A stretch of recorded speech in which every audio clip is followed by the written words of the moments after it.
testimony of his mother when we went for the memorial service at All Saints Cathedral. Young people. And then after that, the culture of abductions followed. They didn't stop at killing the young Kenyans, but they followed this now with high-handedness. The Sumbarus, the famous Sumbarus. I remember, by the way, in 2023, I was myself put under house arrest. I was not allowed to come out because previous week we went all the way to attend other places. We were all over. So brutality has been the order of the day of this Kenya Kwanza administration. Now, today, we just want to remember these young people. Yesterday, when we were launching the People's Restorative Justice Commission, we made it very clear that our intention today was to come and lay wreaths in remembrance of these young people. And I think that is, as their parents are entitled, and other Kenyans are entitled. We also actually said clearly, we've been saying it, today is a public holiday. Indeed, it is now going to, is it 9 o'clock? And I've never seen the streets of Nairobi being so clear, easy traffic today. A lot of Kenyans have chosen to stay at home in sympathy with what happened on the 25th of June, 2024. That is where we are here. Eugene made it clear, if there are people wielding machetes, pangas and burungus, that is not our culture. And it is time, we now need to make it clear when the rungu wielding people, they are demonstrating against the killing of Robert Ojwang, right? Then these people came out carrying rungus and wherever. They did not stop there. Yeah? Not the young people. The organized gangs are the ones who rained terror on shop owners in the streets, in Koinange Street, in Kaunda Street. I remember people who are the electronic shops, for example. Even the police were helping themselves. Amazing. So I think that we need to call them out and to say that this country changed forever, politically. The governance of this country changed forever on the 25th of June last year. And that's why we are here. And therefore nobody can wish that away. As you heard us say yesterday, we set up the PRJC, right, led by Justin Muturi. And we know that the world attention will be drawn to that because men and women all over the world want justice. Justice for Ojwang, justice for heroes of 25th of June. And today, as we speak, not a single penny has been paid by this administration to the either victims, of course, are gone, but also their relatives, also victims. Not a single penny. And yet we actually remember when for example, ODM joined this administration outside KICC, one of the points in the 10-point agenda was compensation. Even I think in Homa Bay, Raila tried to remind them, okay, nobody, it's like talking to a stone. This is why we cannot understand why those people, anybody would have wanted to join them. So we have set up a People's Commission, Justice Commission. And we know the world will be coming in, and if you look at the quality and the membership of that commission led by Justin Muturi, it is the best we could think of doing, and we must thank our brother Justin Muturi for agreeing to chair that, because his credentials will even attract all attention, perhaps even support, because I think the media will be invited to hear all these stories, some of which we had yesterday, and so we must get our country back. That's why we are here. Okay. Yeah. Okay. Maybe to Mheshimiwa Eugene, you've seen the huge security apparatus deployment in town and CBD even at Parliament. What does this speak? I think it speaks of a government that is paranoid, a government that's afraid of its own shadow, a government that's afraid of its own children, and looking at what has happened since 2023 to 2024, we haven't had any follow-up in terms of justice for the victims. Justice delayed is justice denied. We're not talking of just 1 year. We are talking of 2 years, over 2 years.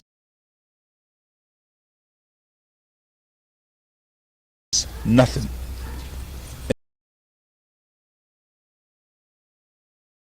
And today I think we must thank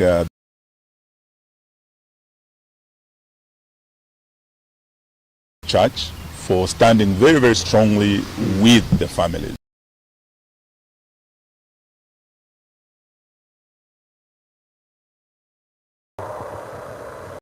Kama leo kishwa hapa we were able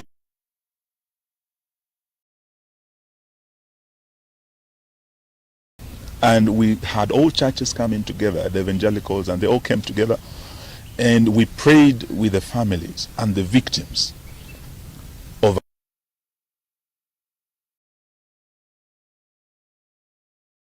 welcomed us here for their first mass and across the country in all the churches.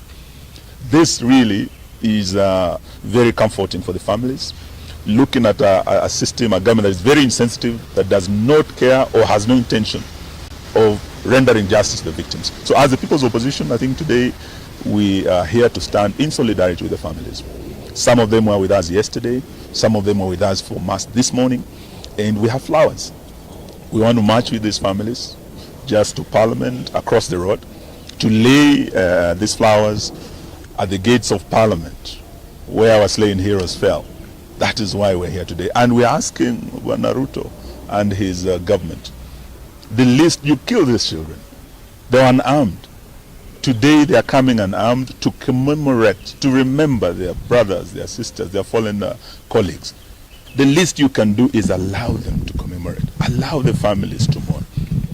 But for you to unleash the heavy security we are seeing here today, and the goons that we know have been mobilized and on their way to this town, is really adding insult to injury. We will not accept this. And we'll stand with the families. Thank you. Thank you. As our leaders have said, we are here to observe this day, the 25th of June, when we lost our children to police brutality. I think I just want to reiterate that this day is a very special day for Kenya. It's a day that the least that this government can do is step back and let Kenyans do what they want to do today, to mourn their children. It's very unfortunate that the government would want to dictate to parents, to brothers and sisters, how they will mourn their children. A government can never do that. Let parents come out, let brothers and sisters come out, let Kenyans come out and mourn our children, and we shall retreat back home. We'll have sent the message, we'll have honored these children who are our heroes. In Parliament, I'm here with my Deputy Minority Leader from the National Assembly.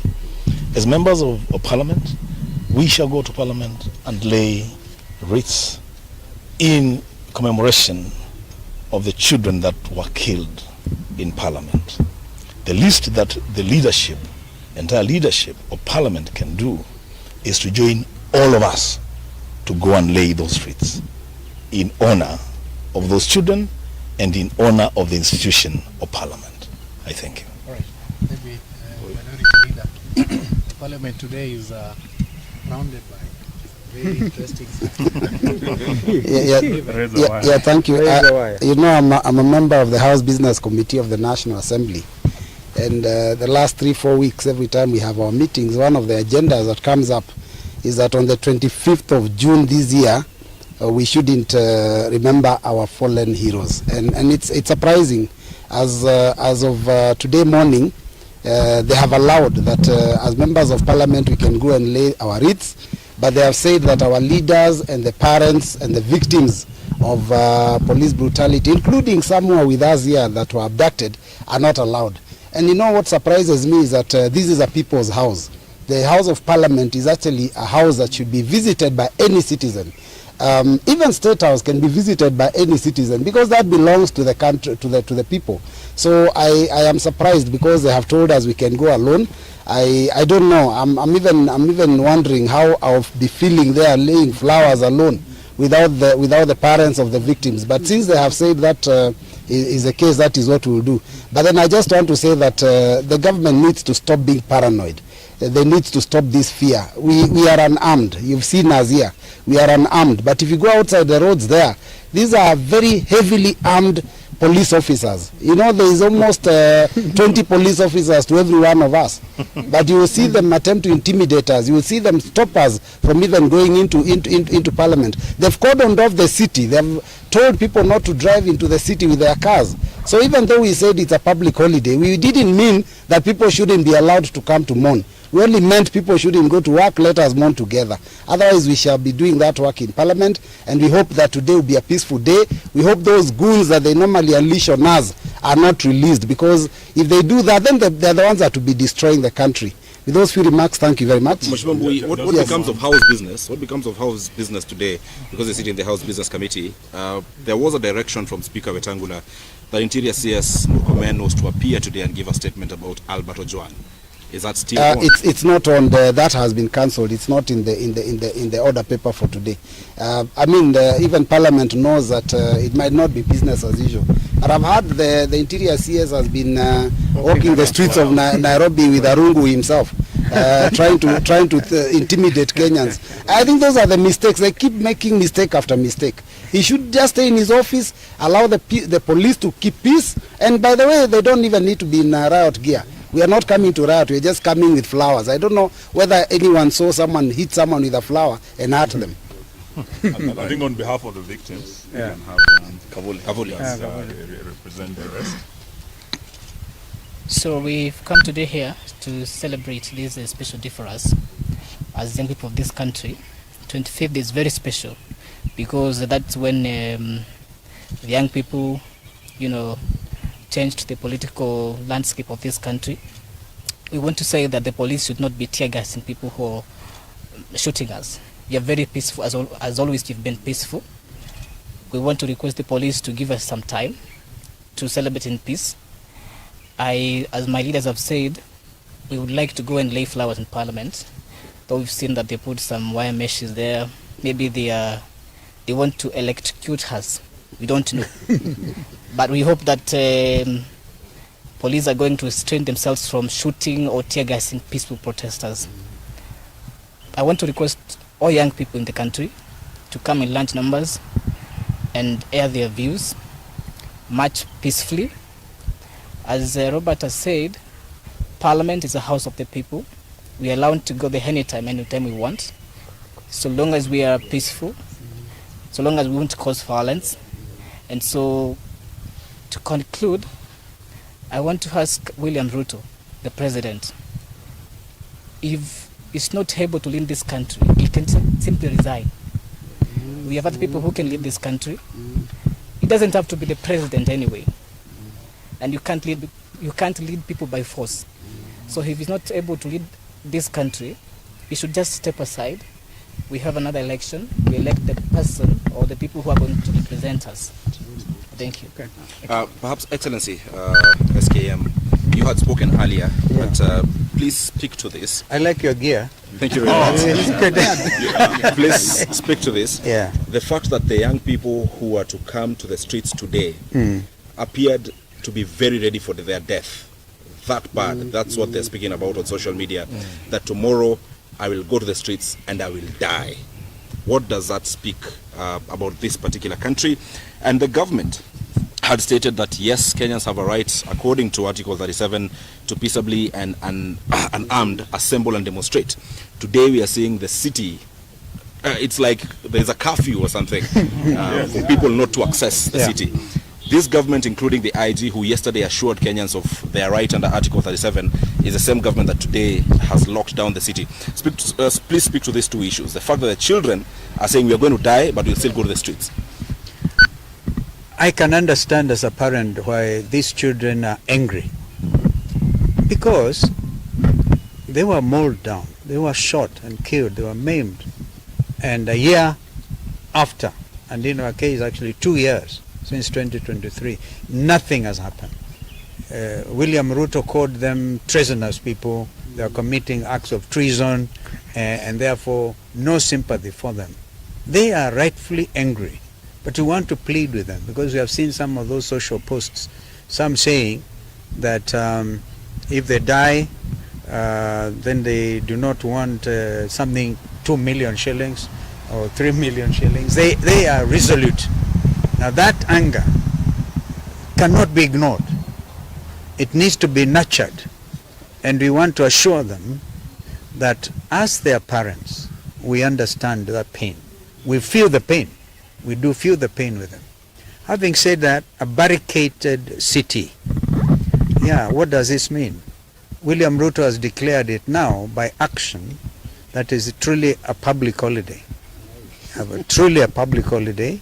Of course, the damage that comes with this kind of barricading should wholly be attributed to William Ruto's administration. So we want to reiterate that even if they deny us today the possibility of going outside Parliament, the main entrance to Parliament, and lay wreaths there, I can tell you in the years to come, this is clear in my mind, in the years to come, this will be celebrated as a national holiday, properly, with people able to come to Parliament and without let or hindrance, without having this heavily armed policemen, armed to kill their own citizens. What a shame. So Kenyans must remain bold, Kenyans must remain resolute, and so this is a very important day. In fact, one of the most important days since this country gained independence in 1963. We have had various attempts like amending the constitution and giving ourselves a new constitution in 2010, and actually on the strength of this constitution, these young people came out. Under Article 1, what I'm wearing here is the only thing they were armed with was Article 1 of the constitution. They are very clear. They're very clear. We have here a document that will stand the test of time. And nobody, no William Ruto, Kanja, or Sakaja can do anything about it. This is a new country. And therefore we must prepare it for the owners, the young Kenyans. As the leader of the united opposition, you repeatedly said that today will be a public holiday to join the young people. What was the plan? You've already mentioned laying of wreaths, which appears, or so far looks like, may not happen. But what did the opposition have in mind when you declared today a public holiday? Because of heavy remembrance. This is not usual type of remembrance. In 2023, we are not even allowed to come to a church like this, and we really must thank the Catholic Church for their magnanimity and their sense of understanding. In fact, we understand that on the 29th, all the Catholic faithfuls and the Catholic Church, we had this from Bishops Anyolo and Muheria and others, will be commemorating this event. Therefore, it was out of a sense of duty and a sense of nationhood that we declared this a public holiday. We didn't want to gain cheap political mileage because we are not the type to do so. It is out of a deep sense of commitment to this country and the welfare and the future of this country that we made those announcements. Noah Kipimboy from KTN. Yes, no. My question is sort of calling to order the political class. And I know we don't want to mention classes in this particular situation, but this issue of goons, it is an economic disparity question, and people taking advantage of that disparity and utilizing people against its own people. Call to order the political class in this issue of goons, please, sir. Goons. I'm told even the international community have actually accepted that terminology. In their very strongly worded statement yesterday, they have come out and called out because they are partners. I've seen an attempt by chairman of a committee in Parliament trying to say, oh, non-interference. When it comes to the issue, and here I speak to you as senior counsel and a leader in this country. When it comes to and a former foreign minister, I can tell you this. When it comes to the issue of human rights, they are universal. You cannot run to a corner there called Kenya and plead non-interference. You cannot even talk about Vienna Declaration, right? Because this is a matter that was canvassed seriously before the floor of the United Nations General Assembly and agreed that when it comes to the issue of human rights, particularly basic, and the beauty about our Constitution, 2010, is so strong on the issue of basic rights. That's why I saw somebody when we went to church with Mheshimiwa Eugene and other friends there. A gentleman walked inside there carrying a poster. And he said, hawkers' rights are also human rights. Why shoot a dead and hawker? Why shoot him? All right. We pray, still continue to pray for Kamau, that God will have mercy on that young man and the family. I listened to the cries of his mother, distraught. They are not able to talk to him, and so we want to plead that and thank the hospital, Kenyatta National Hospital, for trying to help him, carrying out 2 operations. But rights. Even under Article 43, by the way, we are all socialized to Article 37, even what IG is able to quote, yeah, the right to peaceably and unarmed to demonstrate. You cannot change that. So Article 43 on those other human rights, social rights, very, very important. Therefore, goons who came in carrying, of course they were paid 1,000 shillings. We have seen them confessing. Thank you to the media. Thanks for the media really highlighting this, that they are saying, oh, we didn't know. It is a very shameful thing. And what will go down in history is William Ruto's administration, afraid of its own citizen, went and bribed others because they are unemployed, paid them some money to go and beat their fellow citizens. It is like this massive bribery they are calling economic empowerment. They go carrying 3 million shillings from William Ruto, 2 million shillings from Kindiki, and then after that they take the same money and they go to the next station, they do the same thing. Whom are you trying to deceive? So people are ready for that money. As Rigiji likes to say, kulia hapo, don't even take it home. All right? Yeah, last question. Empowerment. So they call it empowerment. Kenyans are beyond that. So I think that Gen Zs and others are able to see that, the millennials, Zen Zote are able to tell these people, stop the jokes.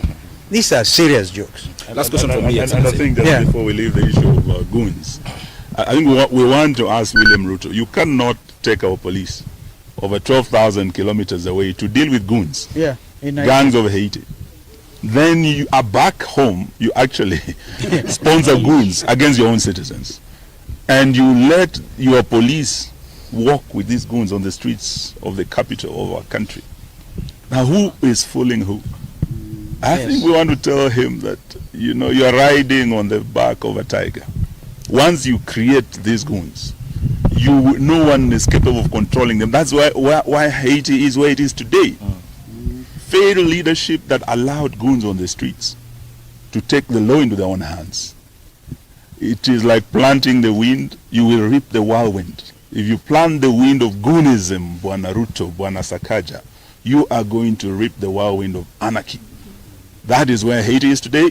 We are not ready to let our country go down that road. Thank you very much. Last question from me, Your Excellency, is what we saw last year, what took the people to the streets, what Kavuli here went through, abductions, is still happening even as late as last evening. Gentlemen abducted in Mombasa, a gentleman picked from Kino, others here in Nairobi and Kitengela. Yet this is the very thing that is making Kenyans angry. They will try to style it as arrest. So far we do not know where those gentlemen are, so we cannot call it an arrest. They were not informed why they were being picked. What would you say of this government or the police or doing the same things the same way? People complain of abductions, it's happening even today. You see, it's a very wicked approach, trying to circumvent what the Constitution has laid bare, as I tried to explain earlier. Because they realize the only avenue available to them is very primitive approach by abducting your citizens without a warrant of arrest, without anything legal. And we continue to call them out. They will be caught up with by the long arm of the law. You cannot escape it. They will be accountable. So, because for me, 25th of June will now become the Youth Transparency Day, the Youth Governance Day, and this is it. So if they continue these abductions, because one young man, for example, just sends a post, all right, then they're afraid. They're afraid. They're so afraid that they have to escape from the city. It's so amazing, so amazing. So we continue to call out on abductions, and as I said, the People's Restorative Justice Commission will hear all these cases of continuing abductions, and we'll continue to say no to it. And where occasion demands, we'll go to court. We even talked about state capture, because Kenyans will still want to know about ile mbolea duni, mbolea gush, all right? They want to know. Those are issues of trying to mess up with the economy, the Gupta type of style in South Africa, yeah, and the Andani dues. We want to know, by the way, who was paid what for that JKIA matter. And of course it was withdrawn. We know they're angry about the fact we forced them to withdraw because of our sense of nationality and making this country proud. We will not allow this. So maybe people thought opposition is weak. Now bado hawajaona anything. We'll deal with Thank it. you very much. Asante sana. So I think we shall proceed, and